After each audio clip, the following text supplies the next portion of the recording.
이 로마서 4장에서 아브라함에 대해서 이야기했죠. 1장, 2장, 3장은 모든 사람이 죄인이라는 걸 말씀하고 있습니다.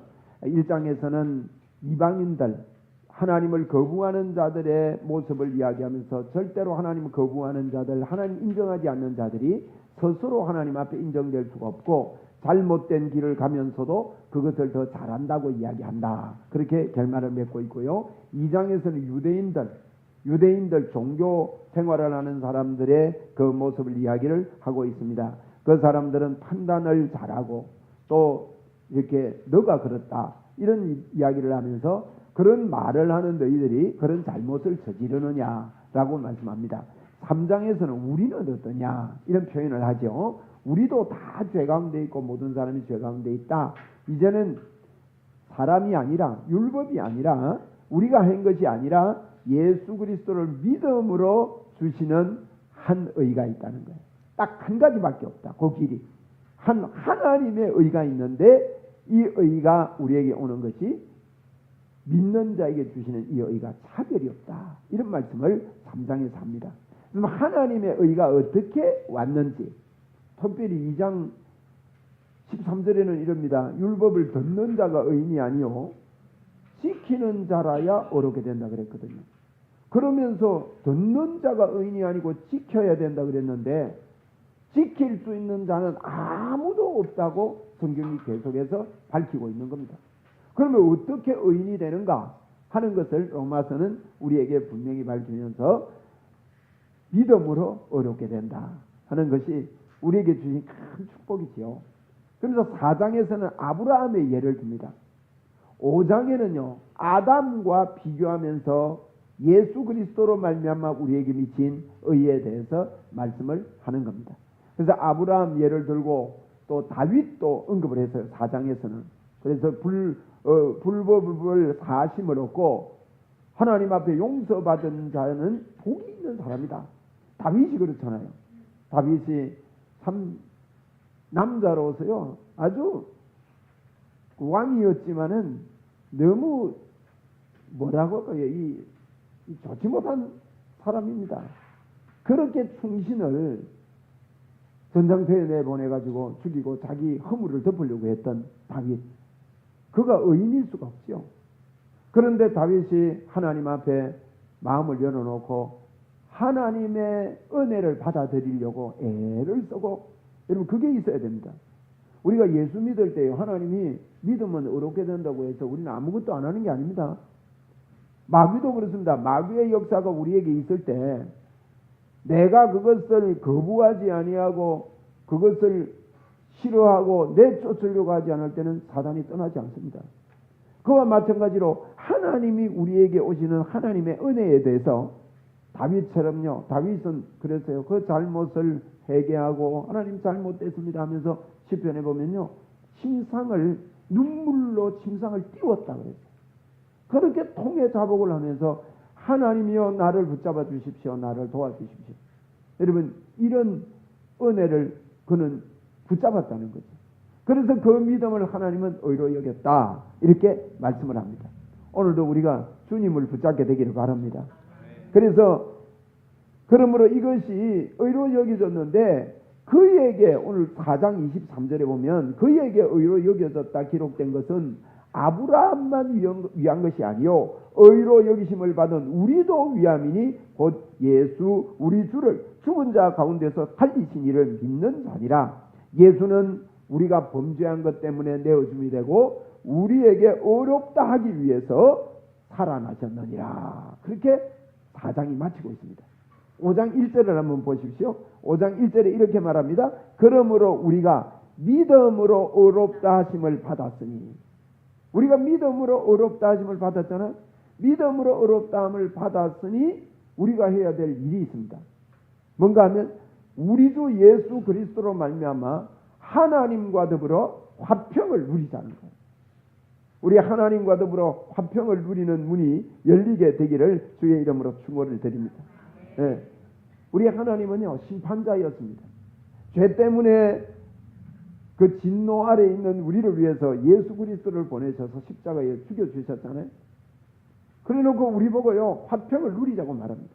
여러분 이 화평은요, 자녀가 부모에게 아주 잘못을 크게 저질렀습니다. 그러니까 이 자녀 마음속에는 불안이 있고 염려가 있고 막 두려움이 있습니다. 그런데 이 믿음으로 어렵다함을 받았으니 화평을 누리자 말은 이 두려움이 있는 염려가 있는 그 자녀에게 부모가 와서 안아줍니다. 안아주고 말도 안 하고요. 덕만 두드려 주는 거예요. 그 자녀의 마음이 어떻겠습니까? 우리가 하나님을 떠나서 하나님 앞에 인정받지 못할 존재인데 그분이 먼저 우리를 사랑해서 주님이 우리의 등을 두드려 주신다는 거예요. 여러분, 두드려 줄 때 거부해야 됩니까? 잘못했어요 하고 받아들여야 됩니까? 받아들여야 되는 것입니다. 이걸 받아들이지 못할 때 더 어긋나게 되어지는 것이죠. 화평을 누리자는 말은 이런 이야기입니다. 여러분, 빚에 쫓겨본 분 계십니까? 빚에 쫓기고 숨이 막히고 빚쟁이가 찾아오고 말이죠. 도망을 가야 되고 피해야 되고 문만 두드려도 가슴이 답답하고 앞으로 어떻게 이 경제적인 문제를 해결해야 될지 모를 때 누군가가 이 빚을 여러분 탕감할 수 있는 그런 거대한 것들을 이렇게 준다 그러면 얼마나 그 해결점이 생긴다 그러면 얼마나 놀라운 것입니까? 이처럼 우리가 죄의 용서를 절대 받지 못하는데 예수 그리스도께서 그리고 믿음으로 우리가 의롭다함을 받았은저 그랬어요. 1절에 그것을 받아들였으면 이제는 주님이 주신 이 화평을 내가 인정하고 받아 누리자는 거예요. 평화 가운데 들어가자는 것입니다. 사단은 이거 못하게 합니다. 화평을 누리자는 말은요, 하나님의 은혜를 사모하자는 것입니다. 오늘 저는 이 말씀을 드리고 싶습니다. 우리가 모일 때마다요, 하나님을 인정하는 예배가 되기를 바랍니다. 하나님을 자꾸 인정하고 하나님의 은혜를 사모하고, 이거 굉장히 중요합니다. 그때 성령님이 터치하시고 성령님이 우리에게 참 평안을 주고 성령 하나님의 해결점을 우리에게 허락해 주시는 거예요. 사모함이 없이는 아무 일도 일어나지 않습니다. 그래서 성경에도요, 간절히 나를 찾는 자가 나를 만날 것이다. 구하라, 찾으라, 두드리라 그랬습니다. 우리 9월 1일을 출발하면서 우리 하나님 앞에요, 하나님이 하십니다. 그러므로 우리가 하나님께 구하고 찾고 두드리는 게 우리가 믿음으로 의롭다 하심을 얻었은즉 예수 그리스도 안에서 하나님과 화평을 누리자 말이 바로 이 말입니다. 여러분, 제가 예전에 산불 끄러 안 가봤어요. 대학원 2학년 때인가 그런데 공부하는데 뒷산에 불이 난 거예요. 그래서 공부하다가 다 집어치우고 불 끄러 가자고 이래 돼가지고 불 끄러 갔는데 뭐 장비가 있습니까? 그래서 이제 잠시 앞에 사람이 설명을 해요. 소나무 가지고 그거 꺾어갖고 젖은 소나무 가지고 때리면 된다는 거예요. 그래 올라가가지고 뭐 안 꺾이는 소나무 한 개 들고요, 불 끌 거라고 이랬는데 제 앞에 바로 앞에 이 구덩이가 있었습니다. 깊은 구덩이, 산과 산 능선 구덩이가 있었는데 그게 막 넝쿨들이 막 이래 있더라고요. 그래서 그 위쪽으로 가는데 뭐가 밑에서요 우지지지지 하더니만은 야, 불 그거 무섭습니다. 불에 왜 타죽나 싶으지요. 순식간에 불이 막 올라오더라고요. 그때가 엄마야 하고 도망왔어요. 아, 이거 갖고 뭐 두드리고 그게 안 돼요.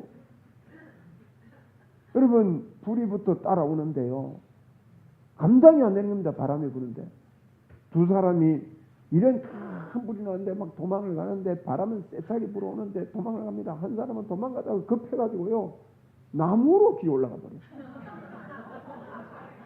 여러분, 바쁘면 이게 분간이 안 되는 거예요.